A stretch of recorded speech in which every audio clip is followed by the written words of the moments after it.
I have this deep, dark shame that just follows me around. It doesn't matter how long I seem to play games for, how many consoles I buy, what I try to play and enjoy. It's this guilt. It's what I refer to as gamer guilt. The issue is I just don't enjoy most of the titles on those lists, and it makes me feel like less of a gamer. So I want to talk about why. I've played games for about 25 years, from all the way just before PlayStation 1, all the way up to now with PlayStation 5 and Xbox and PC and Switch and all that good stuff. But the gamer guilt still follows me. I want to see and love, just understand the magic in something like Ocarina of Time, like everyone else seems to. But every time I switch it on, I see this. I feel how clunky it is to play, how small and poorly aged the worlds are, how the mechanics feel indescribably dated, and yet people proclaim year in, year out it's the greatest game of all time. I'm not saying it isn't. This video isn't to say that a game like that isn't the greatest game of all time. I'm saying I feel bad. I feel bad that I don't feel that way. I feel bad that I look at something like Assassin's Creed, a series with a laundry list of issues, and instantly feel more pull towards this than this.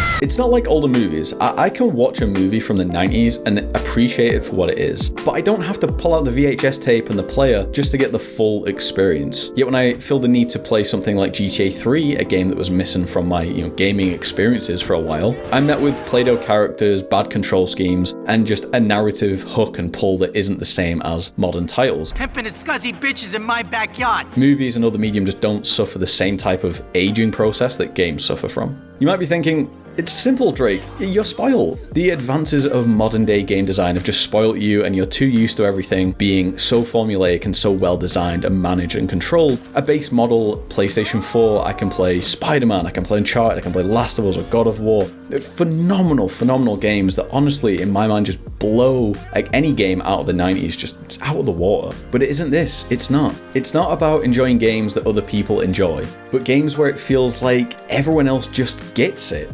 Nintendo games are a key element to this. They are deeply missed in my library of experiences. I bought a Nintendo Switch entirely for Mario Odyssey. Now let me just stick to that point. I bought a Switch entirely for Mario Odyssey, not because I was hyped for the game, not because I was excited, because it was getting 9 out of 10s and 10 out of 10s, and it was getting pushed on everyone's Game of the Year list almost immediately. I was watching preview after preview, review after review, and I didn't get it.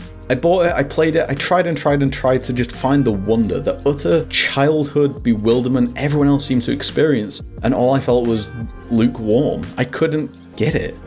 These games are so admired, so loved. I never leave an experience like Mario or Zelda or Half-Life 2, which was, in the shooter realm, it's more my speed. I never leave these games thinking, you know what, it's just not for me. I leave thinking, oh god, what's wrong with me? How am I a gamer? The guilt compounds when I play most shooters and have fun for hours and hours and hours, even in competitive games where you have to sweat for a win like Valorant or whatever. I then play something like BioShock or Skyrim, Resident Evil 4, and all I think is, yeah, it's alright, I guess, but I'm just missing something. I'm always missing something. Believe me when I say I want to love these games. I want to experience what everyone else is experiencing. This video is in no way, shape or form saying these games aren't worthy, they aren't worthy of Game of the Year or Game of the Decade or Game of Forever. It's just guilt. Imagine a movie buff not seeing the joy and just how incredible something is, like The Godfather Part 2, or a music lover listening to the Beatles like, yeah, it's alright, but I don't really get it. Come on, you cunt. You wanna know what makes it worse? Backlogs. You have it, I have it, we all have some games we just haven't touched yet for whatever reason. Life got in the way, it happens. Except my list holds titles such as God of War, Persona 5, Catherine, Metal Gear 5, and this is just more recent AAA games in the PlayStation realm of things.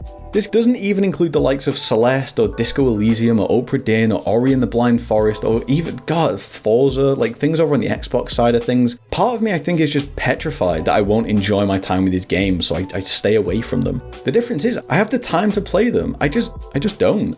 I go back to the well-worn watering well, try saying that a few times fast, of League of Legends, Valorant, Call of Duty, CSGO, and occasionally pick up the single-player narrative game, right? Whatever's easy. It's almost like I'm not even gaming anymore. It's like I'm a pacifist at my own hobby I proclaim to love.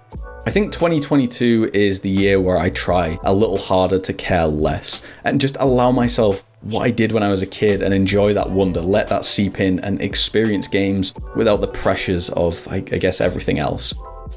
I think part of me has hit a point where I have the time, I have the money to buy multiple games a month if I so desire. When you're a kid, you get one game. You better damn like it because there isn't anything coming for a while, so you better find every item, find every secret, beat every enemy, beat every level, get the best time. This was a time when you didn't need trophies or achievements to bleed a game dry of every ounce of fun, but I think I'm going to have to step back into my 12-year-old, 10-year-old shoes again and really just start appreciating every game I play for what it is.